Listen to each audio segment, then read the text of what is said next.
story number 10. Will he or won't he? White House officials are now warning that Russian President Vladimir Putin could move on Ukraine at any time now. Reports indicate up to 190,000 Russian troops are amassed along the border.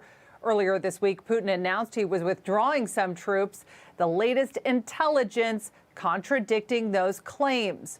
Western allies persisting in efforts to push the Russians back on a path to diplomacy. Vice President Kamala Harris delivered an address at the Munich Security Conference earlier today. Take a listen. We will impose far-reaching financial sanctions and export controls. We will target Russia's financial institutions and key industries. And we will target those who are complicit and those who aid and abet this unprovoked invasion. Well, joining me now is former White House advisor in the Trump administration, Sebastian Gorka. Sebastian, really great to have you with us. Thanks for having me, Kilmany. Well, the Munich Security Conference, if I can find an analogy that resonates with Americans, is the Super Bowl of international security and foreign policy.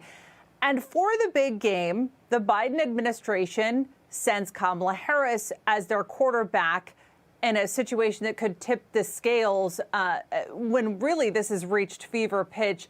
It looks like she's stuck to the script here, but former Deputy Assistant Secretary of State Joel Rubin tweeted his review of her remarks.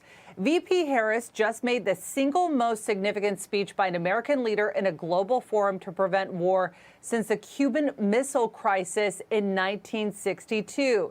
This is American leadership in action. Sebastian, your reaction? Well, look, your analogy would be sound if people were actually interested in European soccer. The Werk and the Munich Conference used to be relevant when Europeans actually took their security seriously. But when you have former chancellors of Germany like Gerhard Schröder leave the chancellery to become executive vice president of the Russian energy company Gazprom, these aren't serious people. Germany is not a serious ally. Berlin got in bed with Moscow years ago. And that speech, if that tweet is real, that person has a future as a stand-up comic because she is a clown show.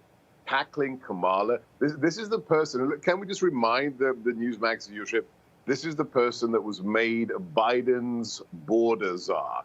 This is the woman in charge of our border who has let 2 million illegal aliens across the border, who has allowed the drug industry, the smuggling of drugs into America to such an effect that more people died from drug overdoses last year than died in the whole of the Vietnam War as U.S. casualties.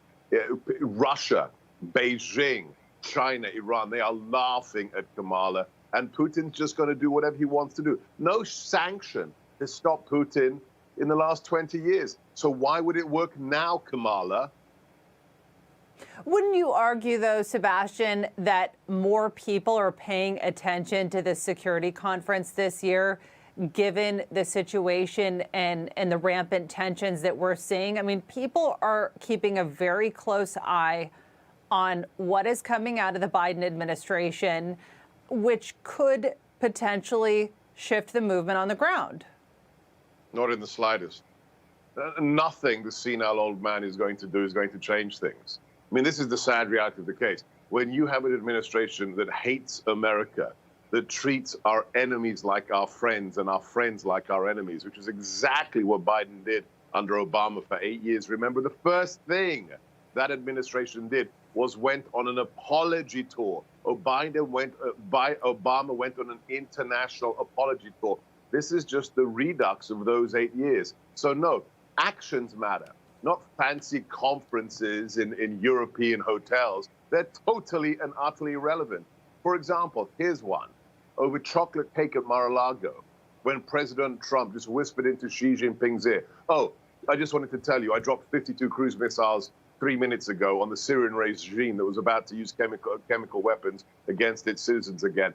That is what the world understands. That's what dictators understand. When we, for the first time ever in the history of the Cold War, this never happened. Not even Reagan did this. When we greenlit, the Trump administration greenlit the targeting of more than 200 Russian quote-unquote contractors in Syria who were killed by U.S. forces, that's the language that KGB thugs like Putin understands.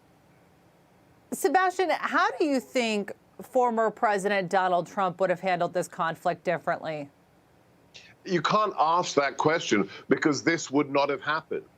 Under a second Trump presidency, Putin wouldn't have dared to move 150,000 troops to the Ukrainian border because he knew that Donald Trump would have taken action that would have actually hurt Russia. Not because we're interventionists. Remember, President Trump was elected on a ticket in part to stop dumb wars, to bring our boys back from Afghanistan and Iraq. But it never would have happened. Why? Because Donald Trump is strong. Donald Trump believes in America. And Putin is afraid of Donald Trump, as was ISIS, which we destroyed, as are the murderous mullahs, as is China. So this crisis, just like the rise of ISIS, is in fact part resultant because of Biden being in the White House. Yeah. Well, Sebastian Gorka, we really appreciate your analysis and coming on as always. Thanks for that. Tune into my show tomorrow, 7 p.m. All right. Sounds good.